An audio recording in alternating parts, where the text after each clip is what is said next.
Mano pranešimas iššūkiai socialinės struktūros formavimuisi. Socialinė struktūra, socialinės sistemos sandara, jos elementų ryšiai pagal tam tikrus požymius. Socialinė struktūra apima tam tikrai visuomeniai būdingą darbo pasidalinimą, socialinių grupių ar pavienių individų socialinius santykius, socialinius ryšius ir tam tikrą jų išsidėstymą, socialinių institutų funkcionavimo pobūdį, socialinio veikimo, socialinių veiksnių ir socialinių vaidmenų formas. Skiriama socialinė demografinė, socialinė teritorinė, socialinė institucinė, socialinė klasinė, socialinė profesinė struktūra. Taigi socialinės struktūros tyrimas, atskleisdamas tos visuomenės ypatumus, yra ypač būtinas socialinės politikos pagrindimui. Antra vertus, dabartinėme žmonijos raidos etape pačiam visuomenės socialinės struktūros formavimo įsikyla esminiai iššūkiai. Šiame pranešime skiriu dėmesį šiuolaikinės pramonės revoliucijos, klimato kitimo, pandemijų poveikiui. Taip žvelgsiu per karo Ukrainoje prizmę. Karas valstybė ar kitų subjektų, pavyzdžiui, nacionalinio įsivadavimo judėjimo, varžymasis ar politikos tęsimas naudojant ginkluotą jėgą. Visa žmonijos istorija yra nenutrūkstanti karų istorija. Savo tikslų įgyvendinimo siekimas iš jėgos pozicijų. Šiuo metu karui Ukrainoje, o pastarosiomis dienomis ir Palestinoje, didelį dėmesį skiria politika ir politologai. Antra vertus, sociologinis požiūris taip pat yra būtinas, kadangi jis atkreipia dėmesį į socialinių grupių ir institucijų padėtį. Taigi pirmiausiai apie socialinę demografinę situaciją pagal atskirus rodiklius. Didžiausias ir nepataisomas nuostolis yra žmonių žūtis. Karo metu tikslesnį žuvusiųjų skaičių nustatyti tiek dėl objektyvių, tiek dėl subjektyvių priežasčių yra sunku. Griuvėsiuose mūšių vietose neįmanoma rasti visų lavonų, o kiekviena kariaujanti šalis siekia padidinti žuvusiųjų priešų skaičių ir sumažinti savųjų netekčių kiekį. Tai įvertinant galima manyti, kad nuo karo Ukrainoje pradžios 22 metų vasario 24 dieną žuvo ne mažiau kaip 500 000 žmonių. Didesnė dalis buvo Rusijos okupacinės kariuomenės kariai, o Ukrainoje ne tik gynėjai, bet ir taikus gyventojai. Didžioji dalis buvo vyrai, tačiau nemažai moterų ir vaikų. Pagal amžiaus grupės tai jaunimas ir senyvo amžiaus žmonės. Yra skaičiuojama, kad vienam žuvusiam tenka 3 sužeistieji. Tai sudarytų dar apie 1,5 milijono žmonių. Karo metu nemaža dalis yra sunkiai sužeistieji. Dalis yra netekę rankų, kojų, regėjimo, tai yra tapo neįgaliais. Tiesa, karo nuostoliai nustelbė COVID-19 pandemijos poveikį, nors akivaizdu, kad virusai niekur neišnyko. Po pirmojo pasaulinio karo ispaniškojo gripo epidemija nusinešė nuo 25 iki 50 čia tokie vertinimai milijonų gyvybių. Tuo metu, kai žuvo 9 milijonai karių ir 9 milijonai civilių žmonių. Bendri dabartinės pandemijos nuostoliai sunkiai paskaičiuojami. Bet irgi yra milijonai mirčių. Kai kas teigia, kad tai nuo 20 iki 50 milijonų žmonių. Karo metu imami belaisviai, jų teisės yra pažeidžiamos. Rusų kariuomenėje taikomi kankinimai. Imamasi represijų ir prieš jų pačių karius, atsisakančius vykdyti neteisėtus įsakymus. Rusų okupantai taiko represijas ir užimtų Ukrainos vietovių gyventojams. Dalis jų tremiama į Rusiją. Našlaičiai taip pat deportuojami ir įvaikinami Rusijoje. Okupuotų vietovių gyventojų verčiami tapti Rusijos federacijos piliečiais, nes aneksuoti rajonai vienašališkų Putino sprendimų yra prijungti prie Rusijos. Reikia turėti galvoje, kiek laiko praleista okupacijoje. Krymas, Donecko ir Lugansko sritis yra okupuotas dar 14 metais. Okupacijos laikas jau nemažas ir neigiamas poveikis ženklesnis. Rusifikacijos laipsnis didesnis, o represijų poveikis stipresnis. Atvykusių iš Rusijos regionų skaičius didesnis, kaip ir vietinių kolaborantų. Išlaisvantos vietovės yra smarkiai sugriautos, o jų infrastruktūra, kaip ir kitų Ukrainos miestų ir vietovių, toliau niokojama. Gyvenimo sąlygos yra sunkios tiek dėl būsto trūkumo, tiek dėl darbo ir bedarbystės, tiek dėl menko darbo apmokėjimo. Vyrams tarnaujant jų darbo vietas užima moteris. Teko matyti televizijos laidoje geografijos mokytojos interviu, kuri dirba šachtoje. Žurnalistai paklausus taikos metu įprastą klausimą: kaip jums patinka darbas? Jie atsakė, kad jai sunku, bet iš to darbo ji gali pragyventi. Karo metu gamtos apsaugos klausimai yra antrame plane, kadangi anglis intensyviai naudojama kaip kuras, nežiūrint neigiamo poveikio atmosferai. Karo žaizdos griuvėsiai, mūšių nusiaubti laukai, užminuoti plotai dar baisesnės pasekmes. 21 amžiaus karas pasižymė naujausių technikos ir technologijų panaudojimu.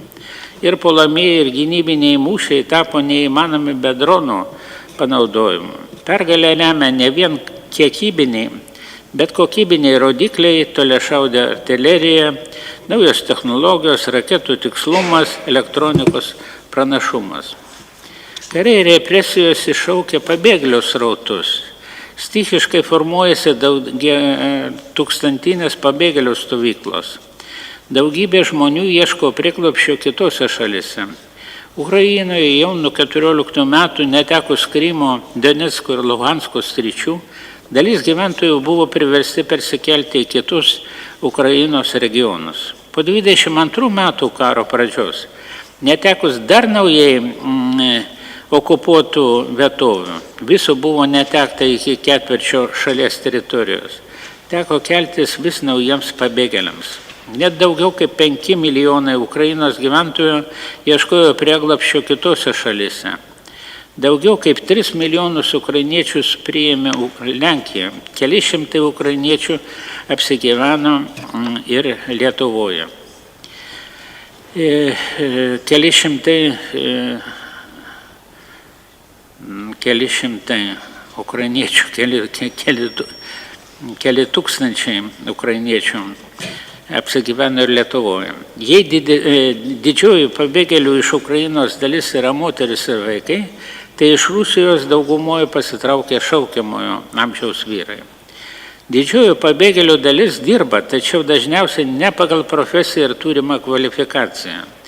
Beveik nuo karo pradžios Palangoje esu priglobęs 2 pensinio amžiaus dvynukės radijo žurnalistės iš Kijevo. Darbo biržoje jiems iš karto pasakė, kad darbą susirasti bus sunku dėl amžiaus. Taigi beliko galimybė tapti mokslinėmis kabutėse valytojomis. Ir tai tik todėl, kad teko dirbti už minimalų atlyginimą – 5 eurus už valandą.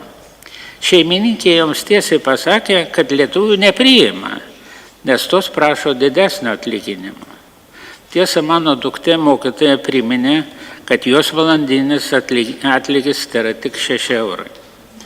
Dalis pabėgėlių nebegrįš į Ukrainą. Patrauks geresnės gyvenimo sąlygos, tėvynėje sunaikinti namai ir turtas, likusi karinio pavojaus būsena.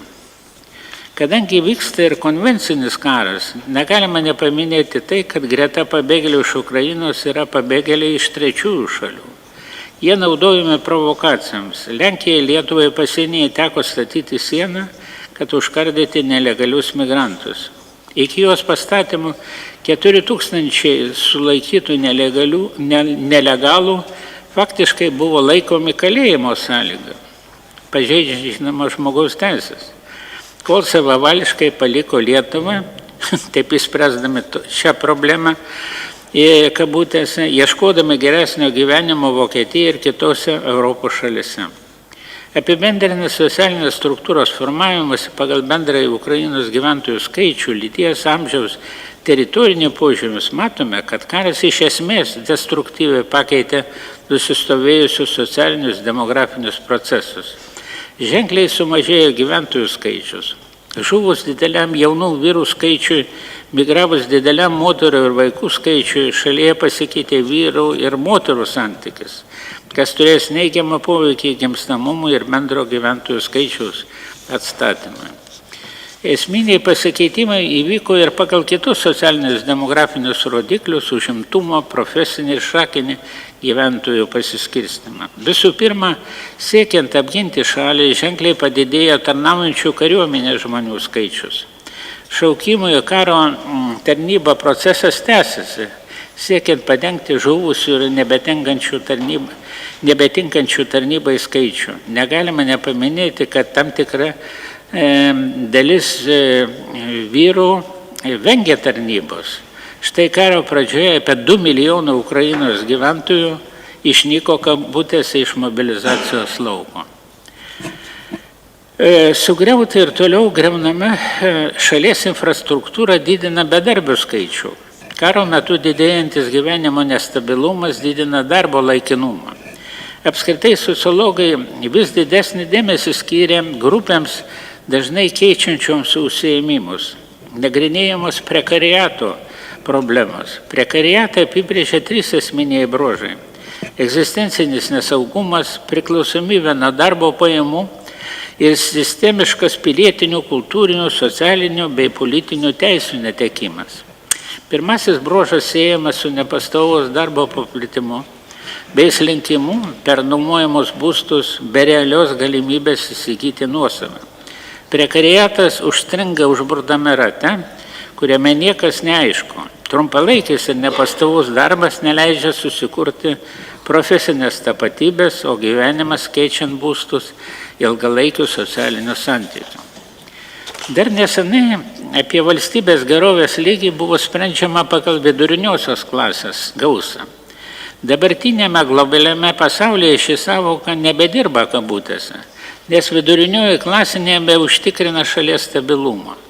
Apie šalies galimybės mes galime spręsti tik tam tikrų laipsnių ir tai, jei naudosime kitą metodiką, jei patys respondentai priskirs save vienai ar kitai klasiai, aukščiausiai, aukštesniai, viduriniai, žemesniai ar žemiausiai. Spartus technologijų revoliucijos vyksmas reikalauja naujų schemų. Todėl aš siūlau 4 klasių struktūrą – galios, specialistų, paribio ir užribio klases. Galios klasiai priskiriu turinčius didžiausią galią, užribio klasiai neturinčius jokios galios. Specialistų klasiai priskiriu turinčius tam tikrą kultūrinę, kvalifikacinę, profesinę galias. Paribio klasė sudaro žmonės sugebantys išgyventi, tai yra kažkaip verstis. Tai išgyvenimo galios gebėjimo klasė. Mokslo pramonės technologijų revoliucijos laikotarpis pasižymi dinamiškumu. Jį sunku prognozuoti. Jei vartotojiškos visuomenės sąlygomis galios klasė yra apimta godumo, paribio klasė siekia išgyventi, o užribio klasė skęsta skurde, tai tik specialistų klasė sugeba siekti visuomenės progreso ir užtikrinti tam tikrą ateities perspektyvą. Vis didesnis dėmesys skiriamas dirbtinam intelektui. Tikimasi, kad būtent jis išlaisvins žmogų nuo sunkaus ir alinančio darbo, tačiau atsiras daug darbo rinkai nebereikalingų žmonių ir kils problemas, ką jiems veikti. Antra vertus, jau dabar vis labiau susirūpinama, kaip kontroliuoti dirbtiną intelektą, kad jis toliau tarnautų žmogui. Kartu konstruojamos koncepcijos, pavyzdžiui, transhumanizmo. Transhumanizmas, tarptautinis intelektualinis ir kultūrinis judėjimas, remintis mokslo ir technologijų panaudojimu žmogaus protiniams ir fiziniams savybėms pagerinti. O dirbtinas intelektas sąveikautų su patobulintu žmogumi. Pasigirsiu, kad ir aš esu patobulintas, turiu širdies stimuliatorių ir dirbtiną širdies vožtuvą, dantų implantus, išvaržą dengiantį lopą. Dėja kyla pavojus, kad patobulinti bus tik turinti galios. O dar prieš daugiau kaip pusšimtį metų buvęs pasaulio šachmatų čempionas Michailas Botvinikas rašė, kad dirbtinas intelektas ištrūks iš žmogaus kontrolės. Mat jau tuomet čempionai pradėjo pralošinėti kompiuterinėms šachmatų programoms. Botvinikas buvo technikos mokslų daktaras, pats sudarinėjęs tokias programas. Gyvename vartotojiškai visuomenėje. Todėl, kodėl dirbtinas intelektas neužsikrės godumo virusu ir nepasiųs jį valdantį žmogų ant 3 raidžių. Na ir to norėčiau baigti, bet dar noriu priminti akademiko Kudzio mintis apie katastrofas. Reiškia, jis teigia, kad kai kurie dalykai praktiškai negalėtų pasireikšti. Tikimybė jiems pasireikšti yra absoliutiškai minimali, ten milijoninės dalis galimybės. Bet prie tikrų aplinkybių viskas įvyksta. Paimkime pavyzdžiui, kad ir Ukrainoje tarp kitko vykusią Černobylio avariją. Kaip įvyko? Artėjo taip vadinamos šventės, gegužės šventės, reikėjo įvykdyti karinį užsakymą, laiko buvo nedaug, premijos galėjo sudegti, eksperimentas nelabai vyko ir pradėjo atjunginėti tam tikras apsaugos sistemas, ir pasibaigė didžiulė katastrofa. Kartais net japonai negalėjo paskaičiuoti, pavyzdžiui, kad kai įvyko katastrofa, pastatė apsaugos įrenginius, nepagalvodami, kad bangos gali būti didžiulės, o tai viskas įvyko. Kodėl aš sakau apie tuos dalykus? Kodėl aš dabar šnekėjau apie karą? Mes vis labiau susirūpinome, kad pagalvotumėm ir apie mūsų karinės, kai sakoma, pajėgas, apie atominės slėptuvės, tarp kitko mūsų buvusi būstinė, žvėrynė, turi puikias, reiškia, slėptuvės. Turėkit. Mes taip pat dar vis dar turime tokią, žinai. Pas mus irgi yra dar tokia pati.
Dabartiniu metu didžiulė siena yra su kuo? Su Baltarusija. O praktiškai mes ją irgi pastumėjome, kad faktiškai jie buvo dabar užgrobta Rusijos. Paimkime mūsų Nemuno, kaip tik reiškia pakrantę, kurioje pusėje yra Kaliningrado sritis. Aš tikėjausi, kad Kaliningradas gal greitai taps karaliaučiumi, bet dėja akivaizdu, kad karaliaučius greitai netaps, o Kaliningrado sritis pavojus, kai sakoma, yra didelis. Aš jokių būdų nenoriu gąsdinti, bet vienaip ar kitaip Sociologijai reikia ruoštis kartais ir blogesniam dalykui, kad paskiau mes galėtumėm tikrai išlikti. Tai ačiū uždėmesi.